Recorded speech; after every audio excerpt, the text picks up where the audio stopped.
Et pour les mathématiques, je vous propose quoi? Je vous propose l'exercice 6, l'exercice 7 et l'exercice 8, page 33. L'exercice 6, je vous conseille fortement de passer par des droites, de tracer rapidement des petites droites sur votre cahier. Alors pour la première, elle sera partagée en 3 parties égales entre 0 et 1, 3 parties égales entre 1 et 2, etc. Pour celle-ci, pareil, coupée en 3 parties égales. Et pour celui-ci, en 2 parties égales. Je vous montre rapidement. Bon, alors comme d'habitude, j'ai fait un dessin à main levée. Hein. C'est pas bien. Hein. Il faut faire avec des carreaux. Hein. Je vais me télécharger une page carreau. Ça sera plus simple, comme je fais à l'école. Alors, vous avez donc ici... Hop, bougez pas, je vais y arriver. Faut que je diminue la taille d'écriture. Hop. Alors, sur le premier, vous avez donc le 0. Là, sur le premier trait, d'accord. Ensuite, ça, c'est les découpages en fractions. Hein. 1, 2, 3 par égale. Donc là, on a 1. Ici, 2. Pardon, 2. Et enfin, 3. Ok, et une fois que vous avez ce petit dessin-là, vous pouvez résoudre le premier là. 4 tiers, ok. 1 tiers, 2 tiers. Ah, 3 tiers, ça on le sait parce que ça fait 1. 3 tiers, 4 tiers. Ok, on va le poser là. 4 tiers, il sera là. Il est compris entre quel nombre entier et quel nombre entier? Ils sont ici les nombres entiers. Hein. Bougez pas, je vous montre ça. Hop, hop, hop, hop. Ok. Entre... Toc. Ah, arf, comme diraient les copains.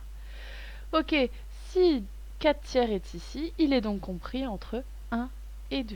Allez, je vous laisse faire pour ces deux-là. Attention, là c'est partagé en 2, c'est plus partagé en 3. Ok, pour l'exercice 7. Déjà, c'est plus cool parce que là, la droite est déjà reproduite. Maîtresse, elle n'aura pas trop de travail à faire. Reproduis la demi-droite graduée et place les lettres. Ok, là vous avez 1/5. Rien de bien compliqué, je compte parce que mon unité de 0 à 1, elle est partagée en 5. D'accord?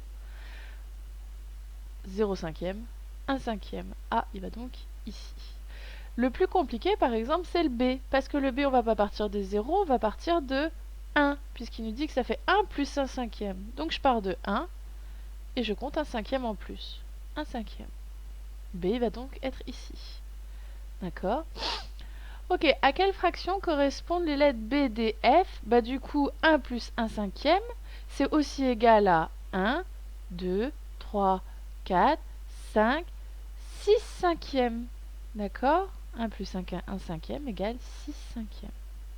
Je vous laisse faire pour le reste. Ensuite, on vous dit quelles fractions sont comprises entre 0 et 1. Bah, entre 0 et 1, il y a la fraction 1/5 déjà. D'accord? Et puis il y en a une deuxième. Entre 1 et 2, bah pareil, il y en a 2. Et entre 2 et 3, bah il y en a encore 2. Voilà, voilà pour l'exercice 6 et 7. Pour l'exercice 8, on vous dit... Ah, c'est embêtant. On va pas faire comme ça, du coup, on va agrandir directement sur la grande page. On vous dit, recopiez les fractions. Donc sur votre cahier, vous prenez bien de l'espace. Donc on écrit un chiffre, on tire un trait et on écrit le chiffre en dessous. Attention, c'est toujours un chiffre par carreau. D'accord? Donc le 6, je le mets dans un carreau.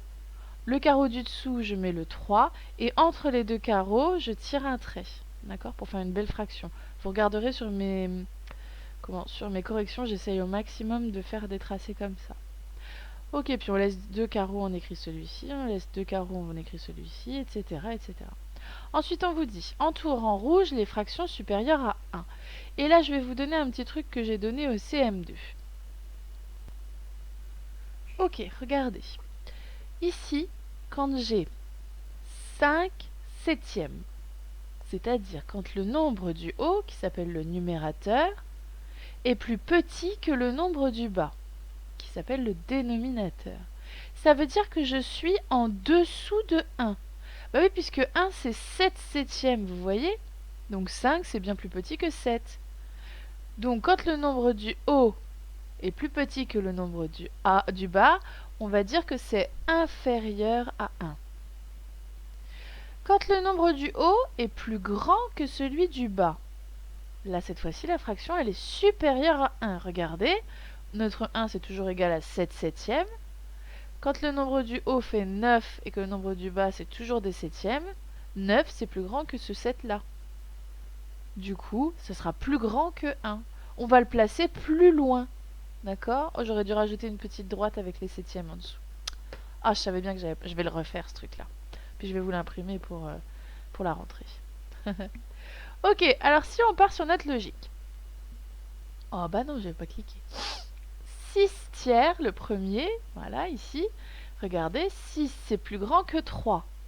Donc ça veut dire, si on se rappelle de notre petite image que j'ai fermée, bien évidemment, hop, j'arrive, hein, enfin elle arrive plutôt, voilà, elle est ici. Si on se rappelle, on est dans cette situation-là, celui du haut est plus grand que celui du bas. Ce qui veut dire que ça, c'est supérieur à 1. C'est supérieur à 3 tiers. Donc si c'est supérieur à 3 tiers, c'est plus grand que 1. 1 cinquième, là on est dans la situation, le 1 est plus petit que le 5. Donc plus petit en haut, plus grand en bas. Ce qui veut dire que ça c'est plus petit que 1. C'est plus petit que 5 cinquièmes, donc c'est plus petit que 1. Il vous restera une seule fraction que vous n'avez pas entourée. Je vous demande de trouver pourquoi vous ne l'avez pas entourée. Voilà, voilà. Bon courage les agneaux. À tout à l'heure pour l'EMC où on sera en... Non, pas l'EMC, l'anglais.